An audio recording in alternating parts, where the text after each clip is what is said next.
అందరికీ ప్రభువైన యేసుక్రీస్తు వారి నామములో వందనాలండి. ముందుగా నేనేం మాట్లాడినా ఒకసారి వీడియో చూడండి. ఇక్కడ ప్రార్థన పెట్టుకున్నాం.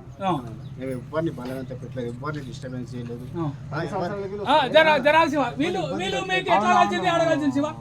చెట్ల అన్నోళ్ళు మా ఇంటికి వచ్చిండే, మా ద్వారా ప్రభుని తెలుసుకున్నాము.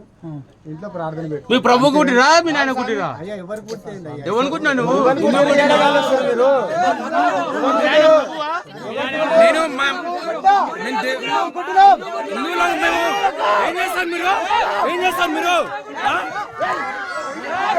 హిందువులో పుట్టినంటావు ఎట్లా అంటారు మీరు? ఎట్లా అంటావు? జై శ్రీరామ్.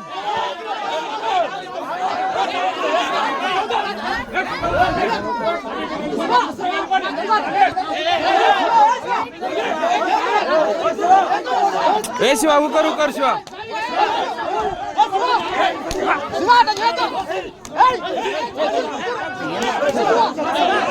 ఊకరు శివ ఇంకా ఊకరు.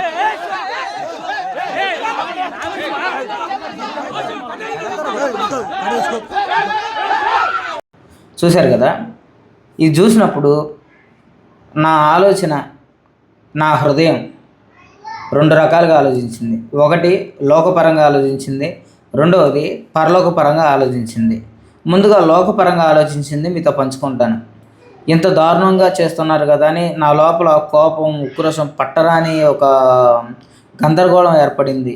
ఏంటి క్రైస్తవ ప్రపంచం ఎటుపోతుంది, అసలు బయట వాళ్ళు ఏం మాట్లాడుతున్నారు, ఎందుకని ఇలా జరుగుతుందని గందరగోళానికి గురయ్యాను, ఉద్రేకానికి గురయ్యాను. ఇన్ని రకాల భావనలు నాలో కలిగినాయి. రెండవది వెంటనే పరలోకపరంగా, వాక్యపరంగా నా లోపల, నా హృదయం లోతుల్లో నుండి ఒక వాక్యం పైకి ఉబికింది. అంటే ఎలా చెప్పాలంటే దూకుతుంది. నువ్వు ఇక్కడ జరిగే వాటిని చూస్తూ ఈ భూ సంబంధంగా ఆలోచిస్తున్నావు కదా కృపాలు, ఒకసారి పర సంబంధంగా ఆలోచించని ఈ వాక్యాన్ని తీసి నా ముందు పెట్టి దాన్ని మీతో పంచుకుంటాను. మత్తయి సువార్త 5వ అధ్యాయం 11వ వచనం.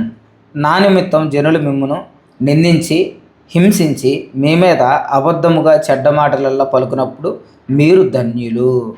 ఇప్పుడు ఈ వీడియోలో జరిగింది ఏంటి అంటే, అసలుకి వాళ్ళు అక్కడ ఏ మైకు పెట్టలేదు, వాళ్ళు అక్కడ ఏ మత ప్రచారం చేయలేదు, ఎవరిని కన్వర్ట్ చేయడానికి ఏ ప్రలోభాలు పెట్టలేదు.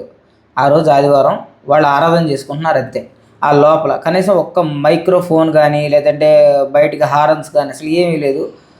కంప్లీట్ లోపలే క్లోజ్డ్ వాళ్ళ ఆరాధన, వాళ్ళ భక్తి వాళ్ళు చేసుకుంటున్నారు. అయితే ఈలోపు దీన్ని గమనిస్తున్నటువంటి బయట ప్రపంచం అంటాం కంటే అపవాది ప్రేరేపించిన అమాయకులు వాళ్ళు ఏంటంటే మంచి చెడు, లేదంటే కనీసం పొరుగు పడుకున్నటువంటి స్వేచ్ఛ, రాజ్యాంగం, లేదంటే మన దేశంలో మనిషికి ఉన్నటువంటి హక్కులు ఇవన్నీ మర్చిపోయి కనీసం మనిషిగానే ఆలోచించాలి. ఎలాగా, నా దేవుని నేను ఆరాధించుకుంటున్నాను, నేను శివుడిని ఆరాధించుకుంటున్నాను, శివమాల వేసుకొని తిరుగుతున్నాను అనే ఒక జ్ఞానం వాళ్ళకు ఉంది. అలాగే నేను ఆయన ఒక క్రైస్తవుడు, ఆయన యేసుక్రీస్తుని ఆరాధించుకుంటున్నాడు అనే జ్ఞానం ఉంది. వెంటనే ఇదంతా మర్చిపోయి అపవాది ప్రేరేపణకి ఎలా పడిపోయారంటే, వచ్చి అరే నువ్వు ఎవరికి పుట్టేవారని నేరుగా అడుగుతున్నారు. ఎవరికి పుడతారు? ఎవరికంటే వాళ్ళకు పుడతారు, అంతే కదా. ప్రతి మనిషి ఎవరికొకరికి పుట్టినోళ్ళే, అంతేగాని దేశాన్ని మారినంత మాత్రాన మానవ జాతి మారిద్దా? లేకపోతే వాళ్ళు నమ్ముకున్నటువంటి దైవం వేరే కోణాల్లో ఉండటం మూలాన, లేకపోతే వాళ్ళకు ఉన్నటువంటి ఈ మానవ లక్షణాలు ఏమైనా పోతాయా? ఏం పోవు కదా.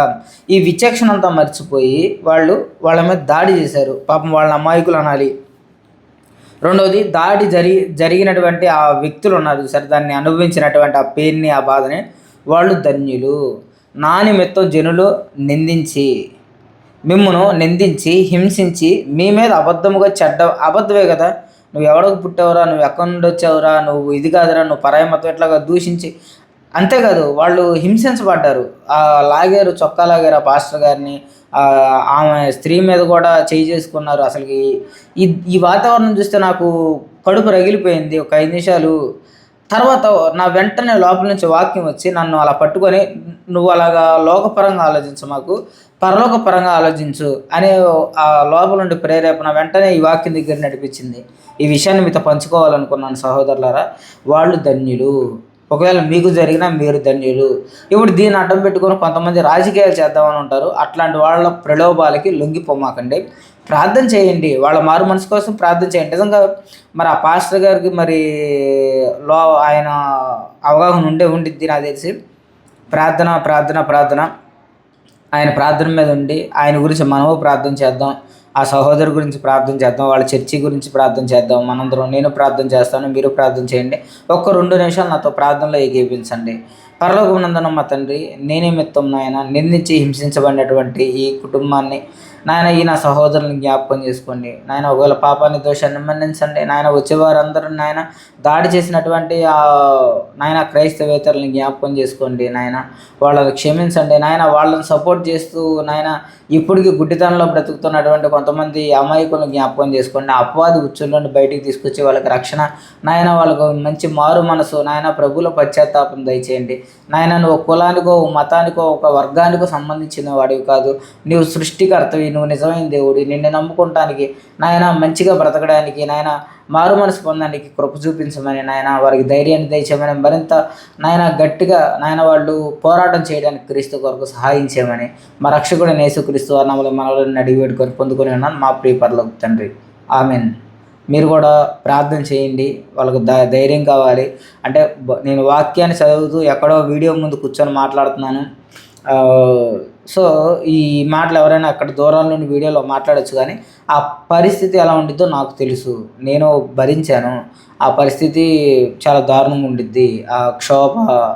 కాబట్టి వాక్యంతో దేవుడు వాళ్ళని ధైర్యపరచలాగిన మీ ప్రార్థనల వల్ల, మన ప్రార్థనల వల్ల వాళ్ళు కుటుంబం స్థిరపడేలాగా దేవుడిని వేడుకుందాం. అందరికీ యేసుక్రీస్తు నామములో వందనాలు. Praise the lord.